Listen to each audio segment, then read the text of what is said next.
وہ منظر بھی دنیا نے دیکھا کہ حضور کے مبارک کندھوں پر حسین ابن علی بیٹھے ہیں اور حضور کی زلفوں کو پکڑا ہوا ہے.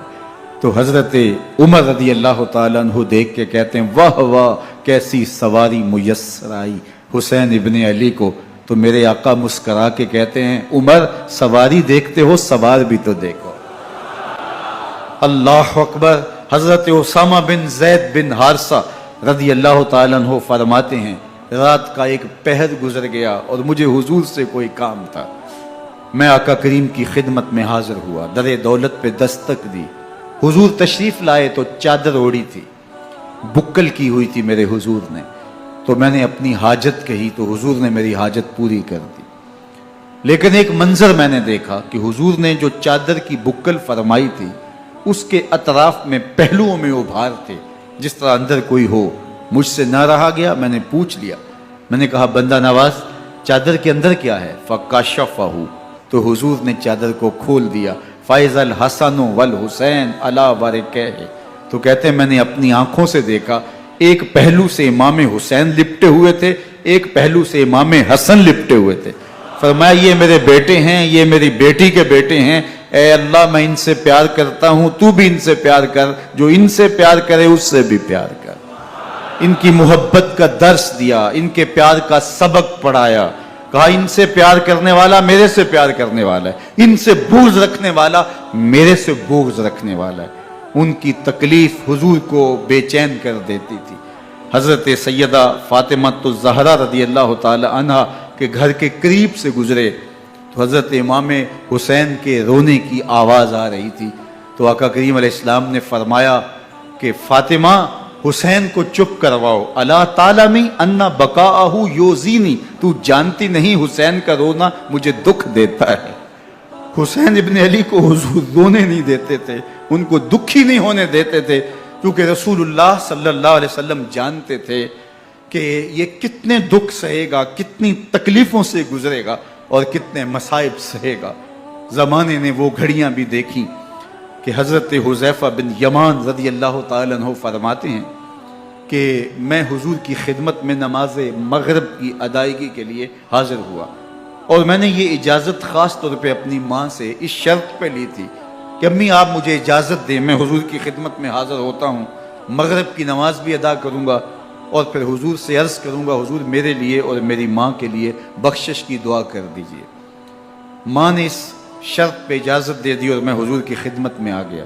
نماز مغرب ادا کی, سلام پھرا تو میرے دل میں آرزو تھی میں حضور سے عرض کروں حضور میرے لیے اور میری ماں کے لیے مغفرت کی بخشش کی دعا کر دیں.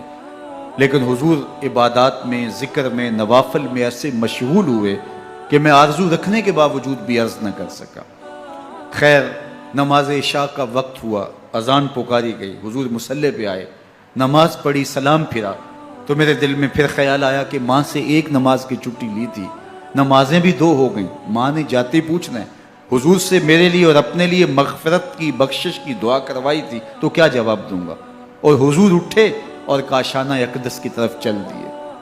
اب میرے دل میں یہ خیال رہ کے آ رہا تھا کہ ماں کو کیا جواب دوں گا, میں تو حضور سے بخشش و مغفرت کی دعا کروا ہی نہیں سکا.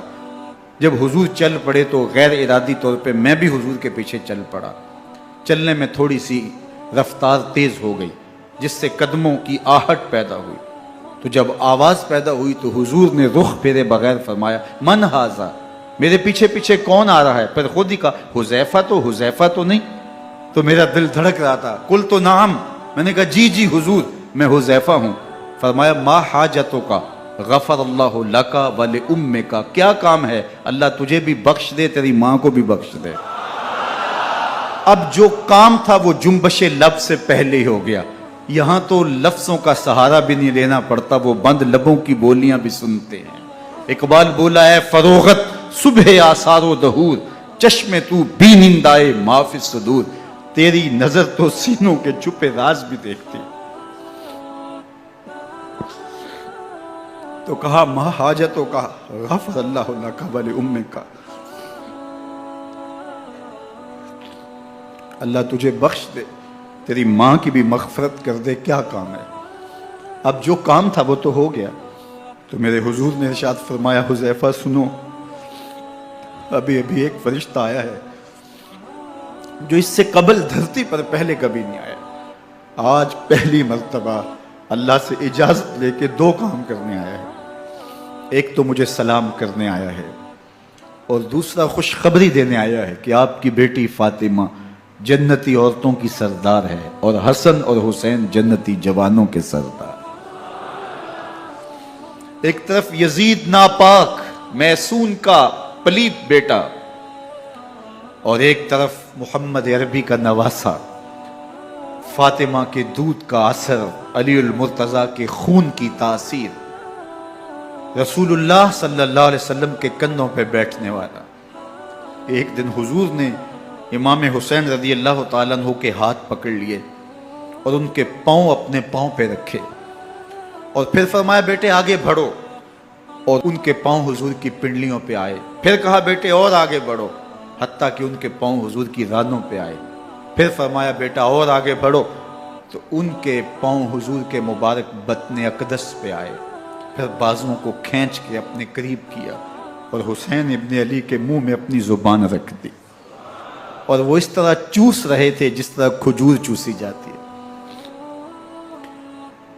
تو اللہ کے محبوب علیہ السلام نے حسین ابن علی کو اپنی زبان کا لعاب دہن دے کر کے، وہ شیر رحمت دے کر کے، وہ کوثر و تسلیم سے پاکیزہ تر آب رحمت عطا کر کے ان کی ہمیشہ کے لیے پیاس بجھا دی، تاکہ کل کربلا کے تپتے ہوئے ریگزار میں حسین ابن علی کو پیاس کی شدت تنگ نہ کرے اور پائے استقلال میں لغزش نہ آنے پائے۔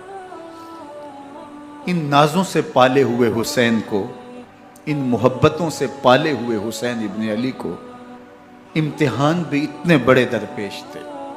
یاری تیری سونا پر ازمیشاں تیریاں اگ، سونا پرکھیا جامدہ ہے نال اگاں دے لگ۔ جتنا بڑا شخص ہوتا ہے اتنی آزمائشیں بھی بڑی ہوتی ہیں۔ پیغمبر رحمت کی آغوش میں کھیلنے والا، حجرہ فاطمہ کا جانشین، مصلی رسول کا وارث، منبر رسول صلی اللہ علیہ وآلہ وسلم پر حضور کے مبارک پہلو اور گود میں بیٹھنے والا حسین، حضور کی زبان چوسنے والا حسین، حضور کے کندھوں پہ سواری کرنے والا حسین، آقا کریم علیہ الصلوۃ والسلام کے مبارک سجدے کی حالت کے اندر حضور کی پشت پہ کھیلنے والا حسین۔